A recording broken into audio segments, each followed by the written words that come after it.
को हम स्थान देंगे। मेरे साथ संत पाल राघव जी मौजूद हैं, कल भी हमारे साथ इस डिबेट का हिस्सा थे। बहुत शुक्रिया आपका राघव सर हमारे साथ जुड़ने के लिए। मैं आपसे जानना चाहता हूं कि इस वक्त भारत के सामने किस तरह के सिक्योरिटी कंसर्न पिछले 30 घंटे में डेवलप हुए हैं, और दूसरा प्रश्न ये कि हमारे बहुत से नागरिक भारत का इन्वेस्टमेंट, इंडिया की सिक्योरिटी और बहुत सी चीज़ें स्टेक पर हैं। पिछले 30 घंटों में ये बदलाव को आपने किस तरह से देखा है और भारत को क्या करना चाहिए?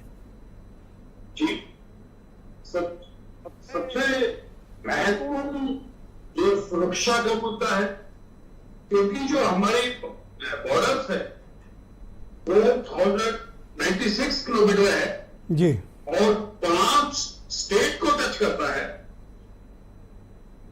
बंगाल, त्रिपुरा, आसाम, मेघालय और मिजोरम जी, और वहां पे घने जंगल है और जहां पे फेंसिंग भी टूट चुकी है, तो यहां से पहले भी घुसपैठ होती रही है और वहां से आतंकवादी भी आते रहे जी, जो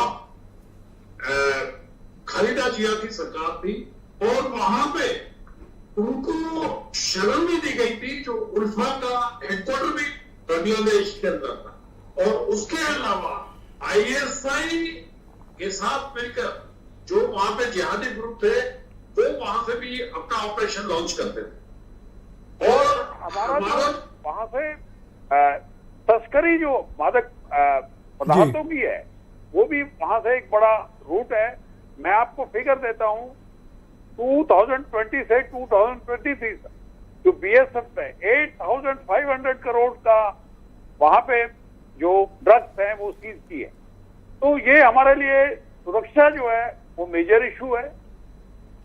मैं आपको बताऊं, जब से हमारे शेख हसीना, आपका कहने का तात्पर्य सर कि अगर अपोजिशन की सरकार यानी जो कोलिएशन गवर्नमेंट जिसका जिक्र प्रीति जी कर रही थी, अगर वो आएगी तो नॉर्थ ईस्ट में या फिर बंगाल की तरफ उग्रवाद बढ़ सकता है? जी बिल्कुल, आपने सही कहा। ये एक पाकिस्तान का एक आईएसआई के लिए एक बड़ा बेस बनेगा, प्लस जो नॉर्थ ईस्ट के इंसिडेंट है उनके लिए भी वहां पे जाने के लिए बहुत इजी हो जाएगा, वहां बेस कैंप बन जाएंगे।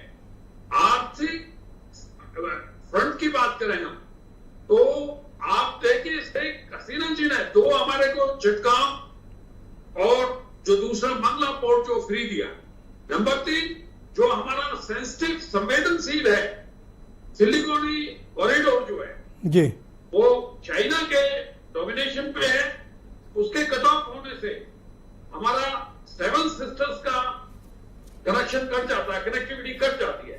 तो हमारे को जो ऑल्टरनेट रूट था वो शेख हसीना जी ने जो दिया है वाटरवेज के हिसाब से बड़ा अच्छा ऑप्शन था और बड़ा ही अच्छा विश्वास था। तो ये हमारे सुरक्षा के मुद्दे हैं।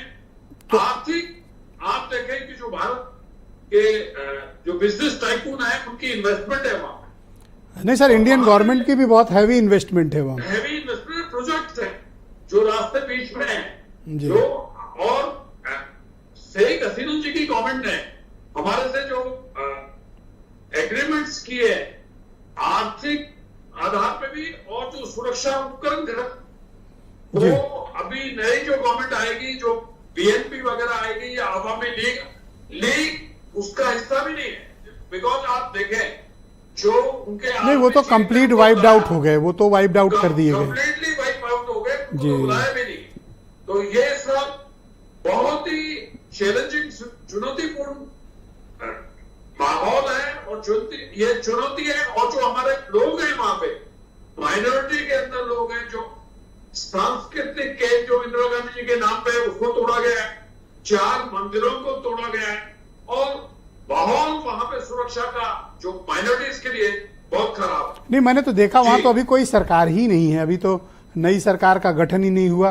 कंप्लीट मतलब वहां पर जो अराजकता की स्थिति होती है ना कि लॉलेसनेस है, गवर्नमेंट है नहीं, जिसका जो मन है वो कर रहा है, और चारों तरफ खून खराबा, दंगे।